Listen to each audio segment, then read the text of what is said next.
Putin bad. Russian kids must pay.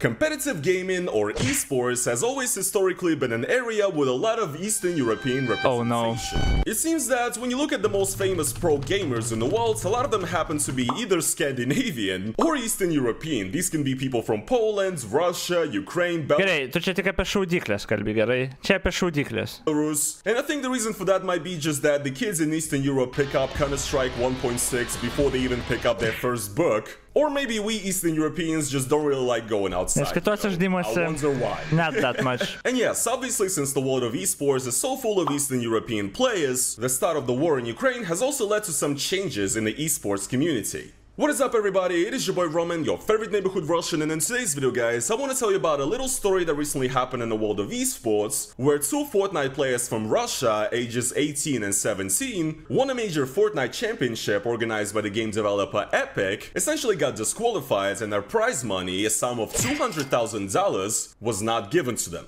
Now you guys might say, the situation seems pretty simple. Obviously, Tų esporto istorijų beje buvo dafiga tenais, ir komandas visas uždarinėjo, ir tenais pačius rusų žaidėjus žiūrėjo, tipo, nu, labai daug visokių ten, ir sponsorius prarado kai kurie ten žaidėjai, nu, tipo, labai daug iš tikrųjų buvo tokio.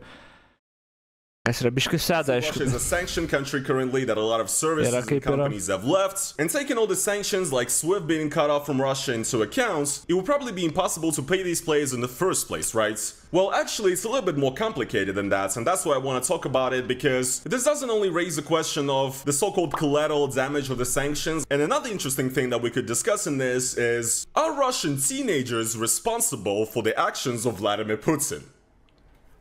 So essentially, here's the story. Epic Games was throwing a Fortnite Championships Major of 2023 with a total prize pool of $10 million. This championship was won by two players from Russia, Danil Abdarkhmanov, nicknamed Putrek, and Yegor Lutsiko, nicknamed Swizzy. Essentially, this is what Putrek posted. He said that he got disqualified from Copenhagen LAN, which is another event that Epic Games is throwing for Fortnite, that he was supposed to participate in the future. Then he says, I'm also not getting prizes, I guess, $200,000. No one from support gets in touch, support responds once a day, support doesn't read what I write, and just writes identical messages. Then Putrek says, we were gonna get visas soon, we spent a lot of money on it, time, and we're just getting scammed like this. All because we have Russian passports, and we cannot do anything with it.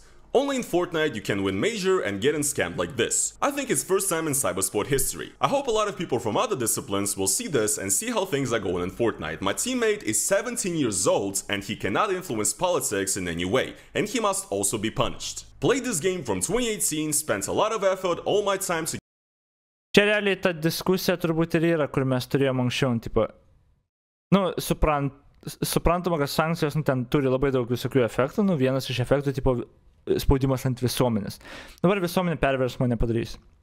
Tas jau yra aišku, visuomenė perversmo nepadarys, net jeigu norėtų, nelabai yra kaip galimybė. Tada, va tie grinai, va jauni žmonės. Ir apskritai dabar žmonės. Kaip paskui, jeigu kažkoks būtų šansas vieną dieną perauklėti šalį, tipo, jeigu taip hipotetinį scenarių paimkim, mes norim perauklėti šalį grinai. Iš komunistinė, žinai, tarybinių sąjungų, tokių ideologijų kažkaip. Vien nuversti jų lyderį niekada neužteks. Vien ten perimti jų institucijas, net jeigu nuverti jų lyderį, pastatai savo, perimi visas institucijas, to irgi realiai neužteks. Tu realiai turi pagerinti žmonėm gyvenimą. Tu kažkaip turi pagerinti žmonėm gyvenimą. Kad jie realiai, nu, tu negali pro bausmės, nu, bent jau trumpalaikę, nu, atėjo kitas okupantas, kuris dar blogesnis negu prieš tai buvo, nu, tipo nelogiška, tu niekad nepakeisi nieko nuo nuomonės, taip. Tu turi tiem žmonėm, kurios tipo nori pakeisti kažkaip, nu, turi jiems pagerinti actually gyvenimą. Tai dabar, žiūrint šičia, nu, kaip dabar šitie jauni žmonės, kurie greičiausiai ten nebūtų už Putiną ar panašiai, kaip jie žiūrės į tos vakarus, kur nuo 17 metų gyvenimui jų belenkai pakenkia iš tikrųjų, nu, tipo, jie pasiekimus atima, ten, tipo, engia, duhina. Aš labai nenoriu, kad būtų ta situacija, kai būna, kai ekstremistai iš įvairių grupių tiesiog sugadina savo grupę ir kaip tik žmonės pastumia į kitą pusę ekstremizmą. Kaip ten visi tie leftistai vakarų, ten tie, žinai, su LGBT panašiais. Iki tokių absurdų dėjo, kad netgi savo allies, alienaitino, atstumė nuo savęs, bet tada bet kokį kitą žmogų, kuris realiai kitoj pusėje yra, bet būtų, nu, sutariamas. Taip smarkiai engia, kad nustumė į ekstremalų pusę visiškai, kad, nu, jau kalbos net neturėtumėt kartu. Dabar tie vaikai ir nu, tokios situacijos, jo, čia yra, nu, geras klausimas, į kurį gal vieną dieną turėsim kažkokį atsakymą, pasakmes ar kažką, kiek dar tęsis šie klausimas metų, kur tiesiog jo, tai jauni žmonės, nauja karta, kur nei būtų už Putiną, nei ką, bet tu realiai neduodi jiems dabar nei galimybių jokių, nei integruotis į tos vakarus, nei įsileidi kažkur, nes nu jo sudėtinga, suprantama, ir kodėl neįsileidžia, bet jo sudėtinga situacija, bet jo čia apie šitos du. To get this result, and that's it. And to put it short, what happened is that both of these Russian players, 18 and 17 years old, by the way, I'm gonna stress that for a particular reason that you'll see in the future, both of them are Russian citizens, and actually according to the guidelines of Epic Games who are organizing this tournaments, players are not technically allowed to compete in the championship if they are inside of Russia and if they are residents of Russia. Now, this is actually important because I'm not about to go into my usual rant about how we Russians have it so hard. Because Epic actually does allow Russian citizens to participate in their tournaments if they don't live in Russia. So another player here came out, GXR Malibuka, saying that there's a difference between us. I'm a Russian citizen, but I'm a resident of Serbia from a legal point of view, and I spent almost 2 years already here, and I'm playing all tournaments here. You must be outside of Russia at least for 6 months out of a year to be considered non-Russian residents. So you guys might say, whatever, screw this kid, it's on him, he was the one that didn't read the rules. But actually, it's not that simple. Because both of the players that won this championship, before competing in it, they actually moved to Belarus. I know, guys, I know what you guys are gonna say. Maybe not the greatest decision, but there's more factors here. Belarus, unlike Russia, was actually not included in the list of countries that you cannot participate from. And you guys might say, well, Belarus is basically Russia, right? In a sense that it's a puppet regime. So it probably goes without saying, maybe, but look, they didn't say it. Technically, they did not really break any rules, and also, Epic Games Store actually works just fine in Belarus, for example. Epic Games Store actually announced that they left Russia too, but actually, by the way, the truth is that you can actually still buy games on the Russian Epic Store in Russia, and Russian users can actually buy games on the Epic Games Store by using Russian cards, thanks to the company X-Sola, which actually processes payments from Russian cards for Epic Games. So yeah, the only restriction Epic Games really has on Russian players is that they cannot buy V-Bucks in Fortnite. Maybe if there were Z-Bucks, maybe then they would allow them to. And actually, apparently, according to Putreg, first of all, yes, they were competing from inside Belarus. They moved to Belarus prior to this championship. And also, he apparently has a bank account in Kazakhstan. So technically, he could receive that prize money. Another important point that I actually forgot to address is that technically, maybe if he got this money, he actually would have to pay tax to Russia off of this prize, which yeah isn't perfect, but you know, I think the fact that he has a Kazakh bank account plus that he's trying to leave Russia tells me that maybe he wasn't really planning to pay this tax to Russia, but I digress. Once again, this is a point that I have to take into account. So yes, technically, Belarus was not on the list of countries that you cannot participate from, and I guess the two guys, once again 18 and 17 years old, just probably thought moving to Belarus would be the easiest thing to do. I don't think most 17-18-year-olds have a lot of experience in traveling and moving to other countries. So they did it, and they were under the assumption that they would be just fine. However, Epic Games did stand their ground and did basically disqualify them and tell them that they will not receive the $200,000. But it seems like a lot of people in the West got pretty mad about this as well. For example, here Jake Lucky, esports personality, says that I'm sure this is far more complicated than we know, or I'd have faith Epic Games would be operating this differently. But man, I got real sympathy for a kid who played and earned life-changing money, now being told he can't have his check or go to a $4 million event, all because of his country of origin. Just sucks. Which is, you know, a pretty normal reaction, I guess, but also a lot of people had not as much of a normal of a reaction, especially on Reddit, my favorite website. Here's a massive thread on r/Europe discussing this, and so you know, you get big brains like this. Perhaps he'd be better at redirecting his disappointment at Russia's illegal invasion of Ukraine. Then another guy responds saying, so you just want him to protest and get jailed/possibly killed? He's just a fucking kid playing Fortnite. You people are insane. Fair points. Very, very fair points in my opinion. Then this dude cites the quote, he's just a fucking kid playing Fortnite, and responds saying, what about the Ukrainian kids his buddies are killing and raping right now? If he wants to hide his ass and let them suffer, we are then allowed to call him a fucking cunt. Lol. Nobody's trying to say that what is happening in Ukraine isn't terrible. Nobody's trying to say that the plight of being disqualified and denied $200,000 is worse than being bombed. Nobody's saying that. Also, have you ever considered that this kid may also be mad not only at Epic Games but also at his governments for, you know, essentially leading the country towards this? So that shit like this is happening. Two things can be true at the same time, you know what I mean? Or for example, here's another one. Seethe and cope. Dudes should just move. Otherwise, sanctions are there for a reason. Yeah guys, you should just move. It's very easy to do, isn't it? Especially when you're an 18-year-old who does not really have means, money, or whatever to do it. I mean, look, I just want to ask the viewers right now a very honest question. Do you think that the majority of 18-year-olds in your country are currently financially stable enough, experienced enough in life, to be ready to move to another country and fully sustain themselves? You guys do not have to answer, because I know that the answer is no. Absolutely, yes. Of course, there's gonna be a guy in the comments who's gonna be like, yeah, I just pulled myself by the bootstraps, you know, when I was 15, I already owned a house, and I served in the Vietnam War, and I bought my house for $300. Alright, we get it. Have you seen the rent prices and the salaries in the world right now? Have you seen the state of the economy? Most 18-year-olds in any country in the world cannot even afford to move out of their parents' place into another apartment. Jo, šitą temą rūta, kiek kainuoja būtai, kaip ten Vilniui būtai kainuoja, kaip taip sekas ten ką, kaip. Tau ne 18 metų, ne jau, ne? Let alone move to another country. Let alone when you're moving from a country that is not exactly known for high salaries, and from a country that is known to have notoriously really shitty relationships with all of its neighbors, and the rest of the world pretty much, which leads to your options being very limited. But once again, the answer is just move, bro. We might laugh at this kid moving to Belarus or whatever, right? However, once again, we're talking about an 18 and a 17-year-old here. When I was 17, 18 years old, I'm sorry, I was literally I had one brain cell.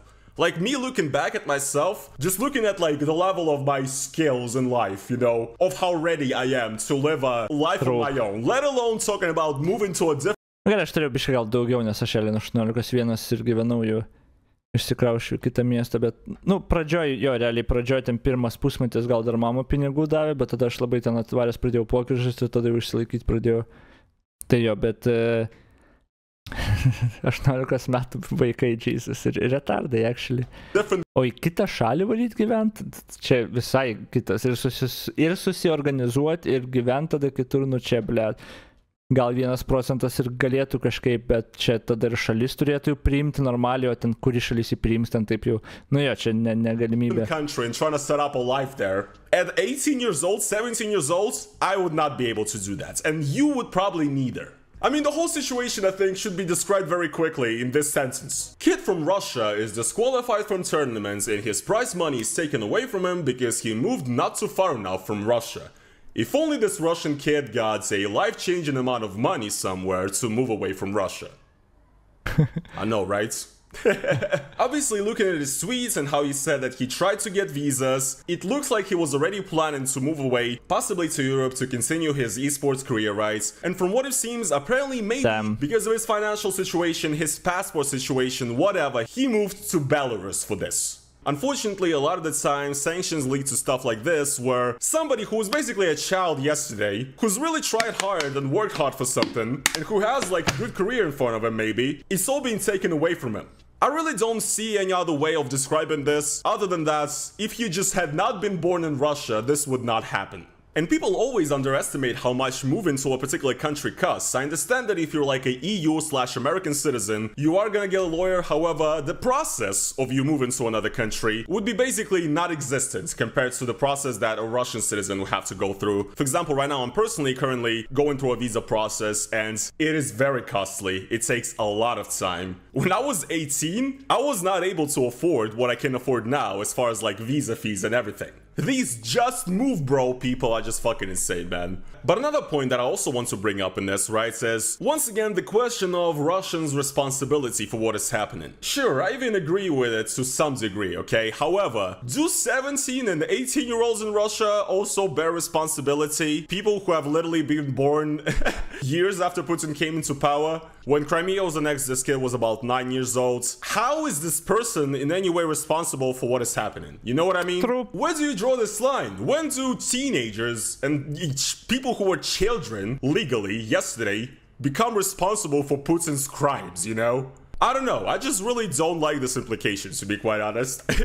And once again, this goes into yet another point of how, in a sense, some of the decisions made by the West, sort of Western governments or Western companies, actually lead to Russians sort of becoming more mad at the West instead of becoming mad at Putin. Because I talked about this largely in my last video. If you haven't watched it, you should check it out. But basically, a lot of Russian people who have been actually pretty sympathetic to the West, pretty anti-Putin, a lot of them are basically getting sort of disappointed in the West, because they actually believe that the West was more like fair than Russia, the country they grew up in, that they know. Jo, jeigu tu, tipo, visur kur eisi, matys tiesiog dar didesnį, tipo, nu, šūdą ir priešiškumą tau, tu actually net neturi kur eiti ir tu neturi net pagrindo galvoti, kad kažkur geriau ir tada atsisuka ir labiau tampi ekstremalus netgi savo paties, nu, toj šaly, tipo.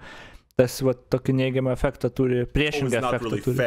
A lot of these people were seeing sort of the European Union as this like bastion of human rights and whatnots that Russia should be aiming towards. However, now seeing how a lot of European countries actually act and how these Western companies act, etc. For example, in cases like this, a lot of Russians just see this over and over and over again, and they're like, yeah, maybe, you know, the Russian propaganda is right. Maybe the West actually does want to destroy us. You know what I mean? Or if they don't turn fully Z, they just basically like, yeah, you know, fuck our governments, but also fuck all of those people in the West as well. They're also just as hypocritical, whatever, and corrupt. Which once again just leads to less Russians supporting the West, supporting Ukraine, supporting these causes, and is once again just basically giving more power to Putin and the Russian government.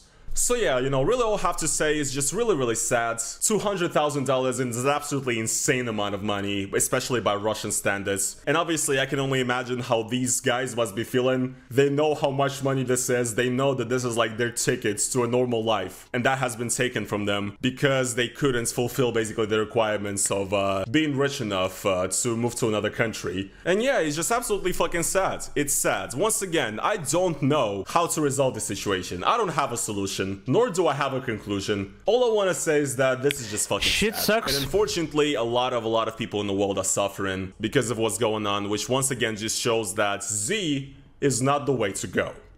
Anyways, guys, I guess that is going to be pretty much it for today's video, though. Jo, šūdina situacija, iš tikrųjų šūdina situacija ir čia nėra lengvos išeities kažkaip nėra ir dar karas dar kol baigsis. Jesus, kol karas baigsis, tada kokiom sąlygom jis baigsis.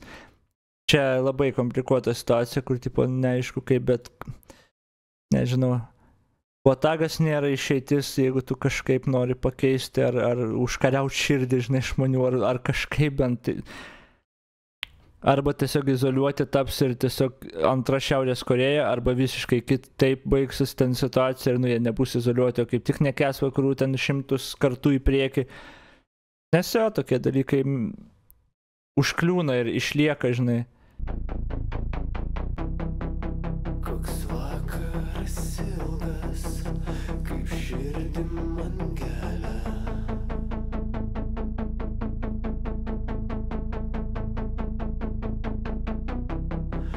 Nuskink man jis